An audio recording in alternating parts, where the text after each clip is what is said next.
Hey, HannahMouse1 here. In this video, I want to discuss the final chapter of Harry Potter and the Deathly Hallows, 17 years later, to say what I think works and what I think slightly lacking in the end to this iconic series. So let's get stuck in, shall we? Let's not beat around the bush here and talk about what has to be the most controversial part of this chapter, Harry's naming choices when it comes to his kids. So you have James Sirius, sure, makes sense. Father, godfather, both died for him, but the other two, I have some issues with. Let's start with the elephant in the room, shall we? Albus Severus. Severus. Really? It's not a big mystery as to why this raises some serious eyebrows. Snape was a former Death Eater. He was a bully to Harry and his friends. Like, what do you think Neville thought about this naming decision? Considering that Snape basically terrorized him for many of his Hogwarts years to the point where Snape was literally his biggest fear. And even if you think that Snape's sacrifice for the wizarding world redeems him enough for Harry to name his kid after him, please remember that the redemption came packaged with the revelation that Snape had basically been fantasizing about Harry's mum for decades. Even after she was married, even after she had a child, and even after she died 2 decades prior. Like, at some point, it goes from sweet to really creepy. One weird argument that I have heard a few times now is that Harry is perfectly entitled to name his children however he wants, thank you very much, and it's not up to us to question his decisions. To which I say, you're aware that Harry isn't a real person, right? He's a fictional character who's incapable of making choices. These choices aren't his choices, they're J.K. Rowling's, and the internet seems willing enough to question everything else she does. You also have to consider that Harry is our stand-in in this world.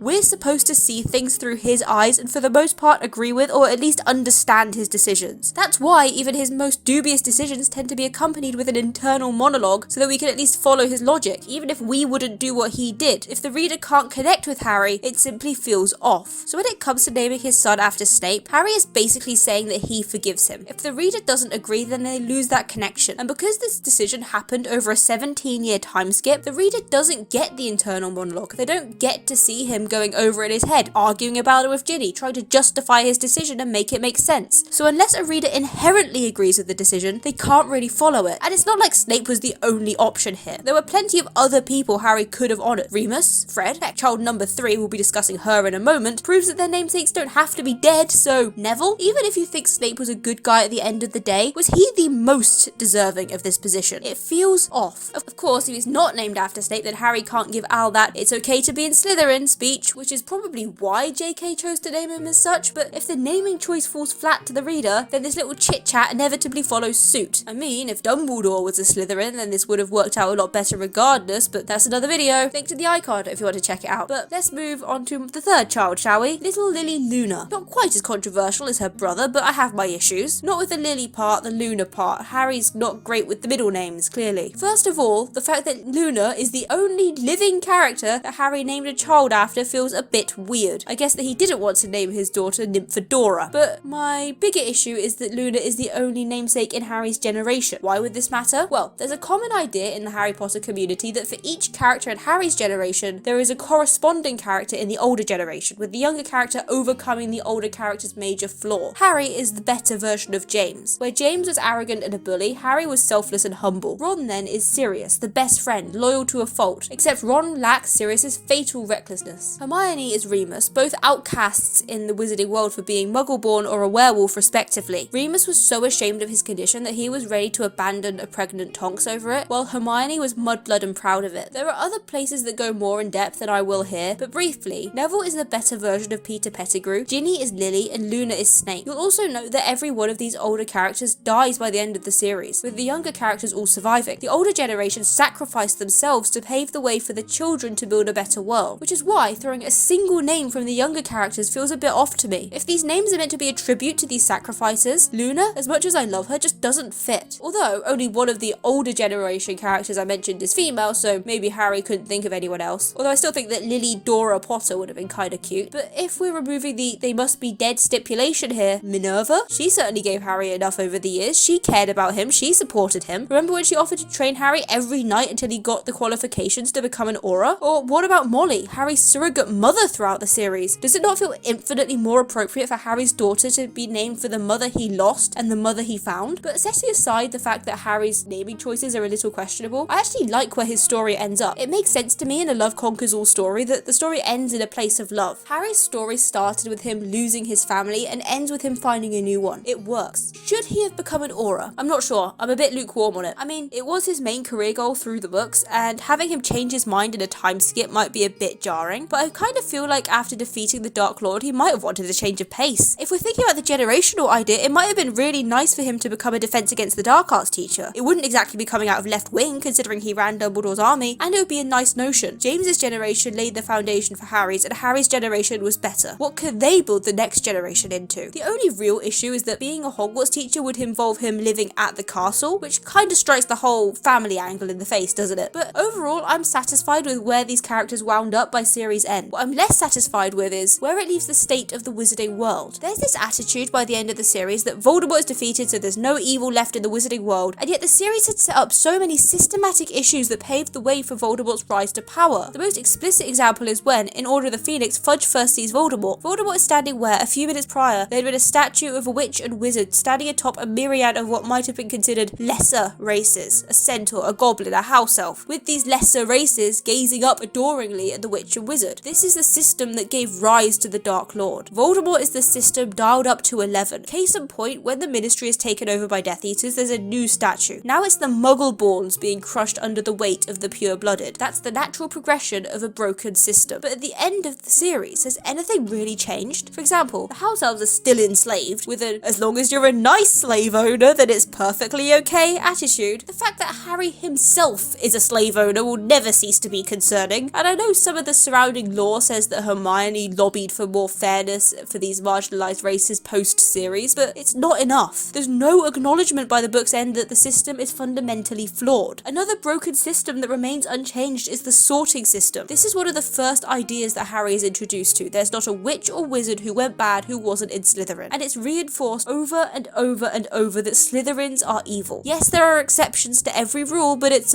pretty obvious that this isn't a case of evil kids wind up in Slytherin, they're 11 for God's sake, but rather sticking a bunch of 11-year-olds with similar blood supremacist backgrounds in an echo chamber with almost no exposure to other houses creates evil people. Would Voldemort have had half the following he did if young impressionable Slytherins weren't repeatedly exposed to ideas that so perfectly aligned with Voldemort's regime? A true resolution would be to disband the house system or else make it random, to make it so that these extremist views aren't given this breeding ground in which to develop and fester. And I'm not saying that everything needs to be resolved by the series' end. In fact, I don't think it should be, but there should be a degree of bittersweetness in those final pages, an acknowledgement that not everything is okay. Picture this. Albus stops Harry and asks that fatal question, what if I am put in Slytherin? Harry reassures his son just as he does in the books as they are, and Albus runs to join his siblings in relief. But the moment his son gets on the train, the smile slips from Harry's face. The children don't notice, but his wife does. Leaving Lily to talk to Ron and Hermione's son Hugo, she walks over to him, a flicker of concern passing across her face. Is everything okay? Ginny asks, taking his arm. He asked me what we'd think if he was sorted into Slytherin. And what did you tell him? That it wouldn't matter? That Slytherin would be lucky to have him? That sounds right. But what would Slytherin make of him? What has Slytherin made of so many people? Even after everything we did, after all this time, I worry. About what? That it wasn't enough. They catch a glimpse of the children through the window, and Ginny smiles. Her hand slips into Harry's and he turns to her. His emerald green eyes meet hers, filled with that fire that he fell in love with. Everything will be okay, Harry, one way or another. And as he felt his wife's soft hand in his own, as he waved to the children he loved more than anything in the world, as he watched his little girl chase the train as it pulled out the station, he knew. As he felt every ounce of the love that he had craved for so many years, that he valued beyond every galleon in every Gringotts vault, that burned inside of him and made him want to laugh and cry all at once, he knew that no matter how broken of a world he had sent his sons into, that he would soon send his daughter into, that no matter how much further they had to go, Ginny was right. Everything would be okay someday, and maybe someone on that Scarlet steam engine would be the one to make it so. Thanks for watching. I hope you enjoyed this video. Like and subscribe if you did. It lets me know that this is something you want to see more of. What do you think of my new ending? Is it better, or do you prefer the original? Let me know in the comment section down below, and I will see you next week with another video. Bye!